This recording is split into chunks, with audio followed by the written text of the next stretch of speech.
নবী সাল্লাল্লাহু আলাইহি ওয়াসাল্লাম বলেছেন যে এই দোয়া পড়ার পরে যদি কেউ সকালে পড়ে রাত্রের আগে মারা যায় জান্নাতে চলে যাবে ইনশাআল্লাহ। রাতে পড়ে সকালের আগে ইন্তেকাল করলে জান্নাতে চলে যাবে ইনশাআল্লাহ। আমি ইস্তেগফারের আপনাদেরকে 2-3টা দোয়া শিখাই দেই আগে ছোট্ট করে।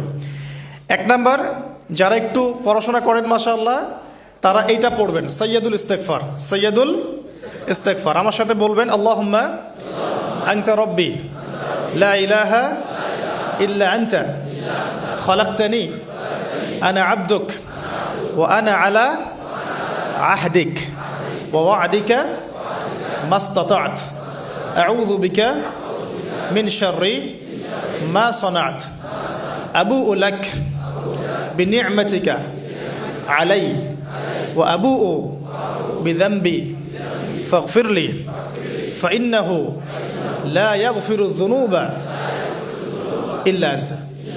এই যে আমরা গত লেকচারে বলেছিলাম যে আমাদের ইবাদতগুলো অন্তঃসার শূন্য হয়ে যাচ্ছে এই কারণে, বিকজ আমরা অর্থটা বুঝি না।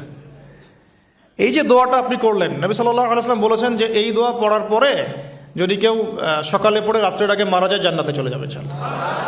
রাতে পড়ে সকালের আগে ইন্তেকাল করলে জান্নাতে চলে যাবে ইনশাআল্লাহ।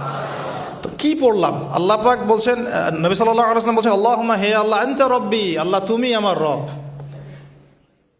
খলাকতানি তুমি আমাকে সৃষ্টি করেছো, আনা আবদুক আমি তোমার বান্দা, ওয়া আনা আলা আহদিকা আমি তোমার সাথে যে অঙ্গীকার করেছি এর উপরে আছি, মাস্তাতা'তু থাকার চেষ্টা করছি, আমি সাধ্যমতো থাকার চেষ্টা করছি, আবুউ লাকা বিনি'মাতিকা আলাই আমার উপরে আমার যে উপরে তুমি যে নিয়ামত দিয়েছো আল্লাহ এগুলো আমি স্বীকার করছি।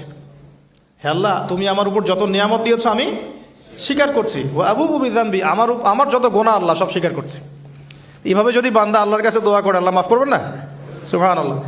ফাগফিরলি আল্লাহ আপনি আমাকে মাফ করুন, ফাইন্নাহু লা ইয়াগফিরু যুনুবা ইল্লা আনতা কারণ আপনি ছাড়া যুনুব কেউ ক্ষমা করতে পারেন। ব্যাস এইভাবে বুঝে বুঝে এটা যদি না পড়েন অ্যাটলিস্ট এতটুকু, আস্তাগফিরুল্লাহাল্লাযী লা ইলাহা ইল্লা হুয়াল হাইয়ুল কাইয়্যুম ওয়া আতুবু ইলাইহি, এইটুকু। আর এটাও যদি না পড়েন, না পড়াটা একটু লজ্জার যদিও বা, তাও যদি না পড়েন তাহলে বলবেন আস্তাগফিরুল্লাহ ওয়া আতুবু ইলাইহি।